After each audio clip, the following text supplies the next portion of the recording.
Okay guys, let's talk about WOD number 1 of the Gauntlet 3 Winterfest. This one's got a lot going on. It's going to be fun to watch, so pay attention to how you move through this workout. First thing is going to be is a row. You'll either row 1,000 or 1,200 meters based off of your division. Both people will row the listed meters, and then you're done with the row. That's the buy-in. Now we move on to kettlebell swings and goblet squats, or rather goblet squats first, then kettlebell swings, and then box overs. So you'll complete 10 of each of the kettlebell swings, goblet squats, and box overs, and then we have the lines listed out. We have the 10s, so your box will start in front of this line. When you're done with the box overs at 10, it's your job or your partner's job, or both of y'all, to go and move it across into the 20. So we're done with 10, we've just finished our box overs.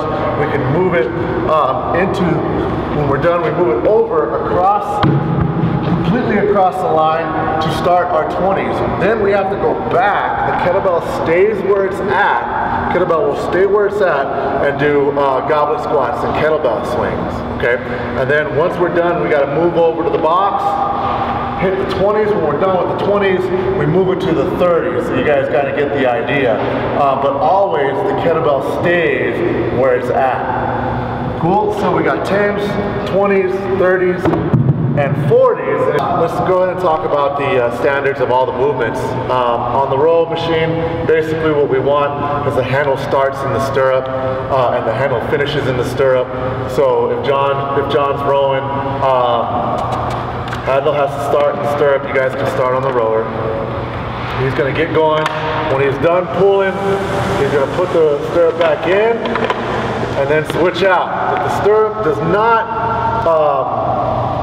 land in the, or the handle does not land in the stirrup, and it ends up hitting the back of the rower, that's an immediate 5 burpee penalty right there. So you can't just take it back, put it in the stirrup for both. Yeah, both of you guys have to do 5 burpees, okay, before you start again. And then the person has to stay in the rower until the meters are met.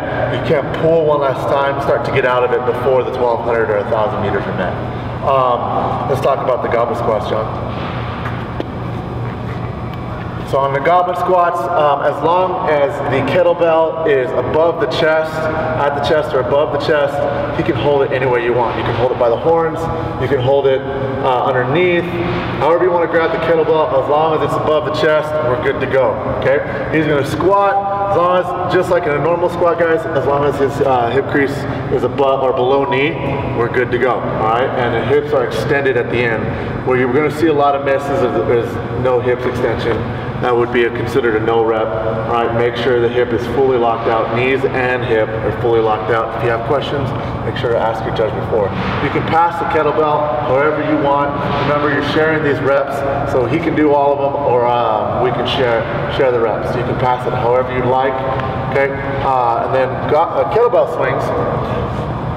All we're looking for on the kettlebell swing is that your elbow is above your eyes. Okay, those are good reps. It's right on the money. That's obviously not a good rep. But make sure when you're doing this that you're not giving your judge any question on where your elbows.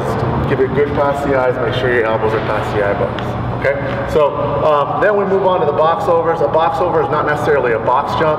As long as you're on one side of the box and up on the other side of the box with 2 feet, you're good to go. But your hands cannot touch the box as you're jumping. So you couldn't straddle over it like that. Okay, or even kind of just put your hands. Make sure your hands do not touch the box. You have to leave the ground, or at least have 2 feet on the ground. You can step over. Okay? Good. As long as both feet hit the ground on the other side. So you can't do one of these things. Okay? Both feet has to be on the same side. And get over the box any way you want. Okay? Then you have to move the box across the line. And that would be the last standard. Hips do not need to be extended on top of it. Right, correct. It's not a box jump, so like John said, you don't have to jump on the box. Stand up and go to the other side of the box. It can literally be like this, okay, or stepping over. Any way you want to do it will work, as long as both feet touch the ground at the same time. Cool? So that's WOD number 1.